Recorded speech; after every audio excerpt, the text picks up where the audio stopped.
தற்போதைய அண்மை செய்தியை பார்த்து வருகிறோம். முன்னாள் அமைச்சர்கள் அடங்கிய கள ஆய்வுக்குழு மாவட்ட வாரியாக ஆய்வு செய்தது. கள ஆய்வு கூட்டம் குறித்த அறிக்கையை இன்னும் எடப்பாடி பழனிசாமியிடம் சமர்ப்பிக்கவில்லை என தகவல்கள் வெளியாகி இருக்கின்றன.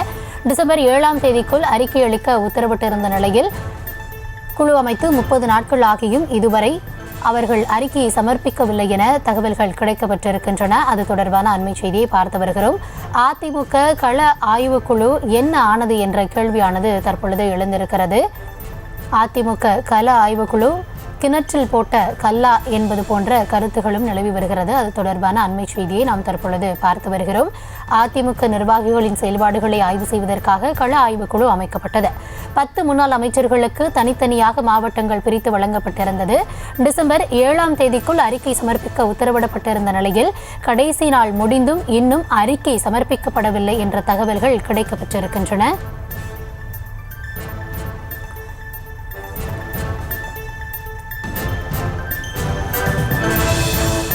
இந்த அண்மை செய்தி தொடர்பான கூடுதல் விவரங்களுக்காக இணைகிறார் எம்முடைய செய்தியாளர் ராஜேஷ். வணக்கம். அதிமுக கள ஆய்வு குழுவானது அமைக்கப்பட்டது. தொடர்ந்து அவர்கள் அறிக்கை தாக்கல் செய்வார்கள், நடவடிக்கை மேற்கொள்ளப்படும் அப்படின்னு நிறைய செய்திகள் சொல்லப்பட்டது. ஆனால் தற்பொழுது நடவடிக்கை என்ன ஆனது அப்படின்ற கேள்விதான் எழுந்திருக்கிறது.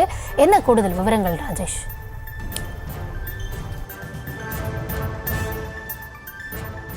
கௌதமி வணக்கம். அதிமுகவில் கள ஆய்வு செய்வதற்காக ஒரு குழு அமைக்கப்பட்டது. அந்த குழு, அதாவது 10 முன்னாள் அமைச்சர்கள் கொண்ட ஒரு குழு அமைக்கப்பட்டு அவர்கள் ஒவ்வொரு மாவட்டங்களுக்கும் சென்று ஆய்வு செய்வார்கள். அதிமுகவினுடைய நிர்வாகிகளின் செயல்பாடுகள் எவ்வாறு உள்ளது என்பதை கண்டறிந்து அவர்கள் தனித்தனியாக அறிக்கை சமர்ப்பிப்பார்கள் என்று தெரிவிக்கப்பட்டிருந்தது. அந்த குழு அமைக்கப்பட்டு 1 மாத காலம் ஆகக்கூடிய சூழ்நிலையில் தற்போது வரை அறிக்கை சமர்ப்பித்ததாக தெரியவில்லை. அது தொடர்பாக வெளிப்படையான அறிவிப்புகளும் இல்லை என அதிமுக நிர்வாகிகளும் தொண்டர்களும் குற்றச்சாட்டுகளை முன்வைக்கிறார்கள். அதாவது டிசம்பர் 7ஆம் தேதிக்குள் இந்த அறிக்கை சமர்ப்பிக்க வேண்டும் என தெரிவிக்கப்பட்டிருந்தது. இந்த 7ஆம் தேதி முடிந்து 4 நாட்கள் கடந்துவிட்ட நிலையில் தற்போது வரையிலும் அந்த அறிக்கை சமர்ப்பிக்கவில்லை என்பதுதான் உள்ளே இருந்து நாம் விசாரிக்கும் போது நமக்கு கிடைக்கக்கூடிய தகவலாக இருக்கின்றது. கடந்த நவம்பர் 11ஆம் தேதி இந்த குழு அமைக்கப்பட்டது. இன்றைய தினம் டிசம்பர் 11ஆம் தேதி ஆகின்றது. எனவே இத்தனை நாட்கள் கடந்தும் கூட அந்த அறிக்கை என்பது சமர்ப்பிக்கப்படவில்லை என்ற குற்றச்சாட்டு முன்வைக்கப்பட்டிருக்கின்றது. 10 முன்னாள் அமைச்சர்களை 5 பேராக 5 குழுக்களாக, அதாவது 2 பேராக 5 குழுக்களாக பிரித்து பல்வேறு மாவட்டங்களுக்கு அனுப்பியிருந்தார்கள்.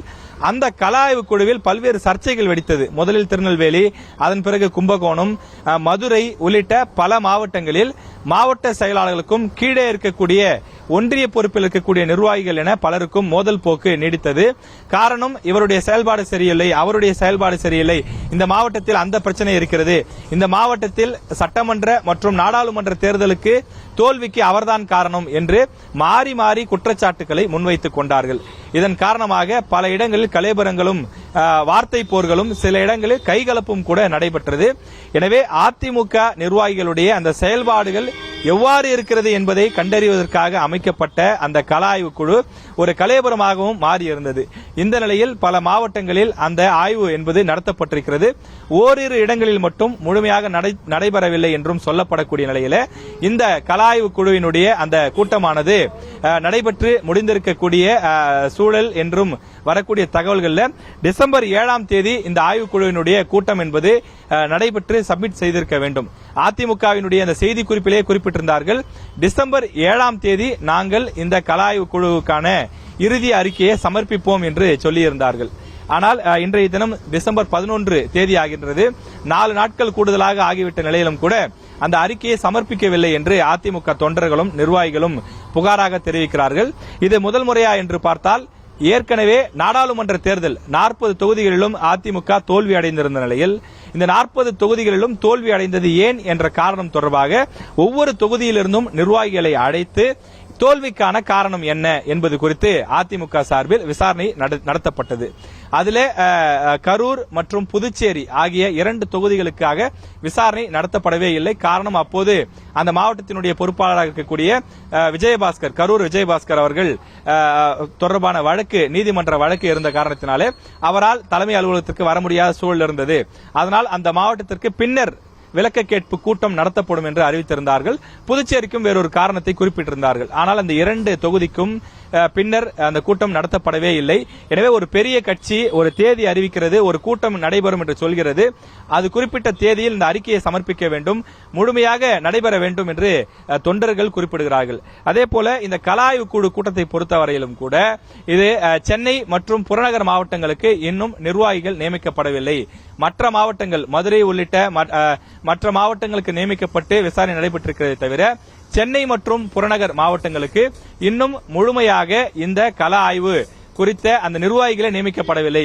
சென்னை உள்ளிட்ட மாவட்டங்களுக்கு எப்போது இது நடைபெறும் என்றும் கேள்வி எழுப்புகிறார்கள். காரணம், சென்னையில் நாடாளுமன்ற தேர்தல் மட்டுமில்லாமல் சட்டமன்ற தேர்தலுக்கும் சேர்த்து அதிமுக மிகப்பெரிய பின்னடைவை சந்தித்திருக்கிறது. எனவே கள ஆய்வு குழுவினுடைய நோக்கம் என்பது நல்ல நோக்கம், கட்சியுடைய வளர்ச்சிக்கு உதவும், நிர்வாகிகள் உத்வேகமாக இருக்கின்றோம். ஆனால் அது ஒரு எந்த வேகத்தில் அறிவிக்கப்பட்டதோ அதே வேகத்தில் அந்த அறிக்கை சமர்ப்பிக்கக்கூடிய பணிகளும் நடைபெற வேண்டும். அது குறித்த எந்த ஒரு மூச்சு பேச்சே இல்லாமல் இருக்கிறதே என்று நிர்வாகிகளும் தொண்டர்களும் வருத்தத்தோடு கருத்துக்களை நம்மிடம் பகிர்ந்து கொள்கிறார்கள். அதிமுக நிர்வாகிகளின் செயல்பாடுகளை ஆய்வு செய்வதற்காக அமைக்கப்பட்ட கள ஆய்வுக்குழுவின் நோக்கம் நிறைவேறியதா, தொண்டர்களின் எதிர்பார்ப்பு என்ன என்பது தொடர்பான உங்களுடைய விரிவான விவரங்களுக்கு நன்றி ராஜேஷ்.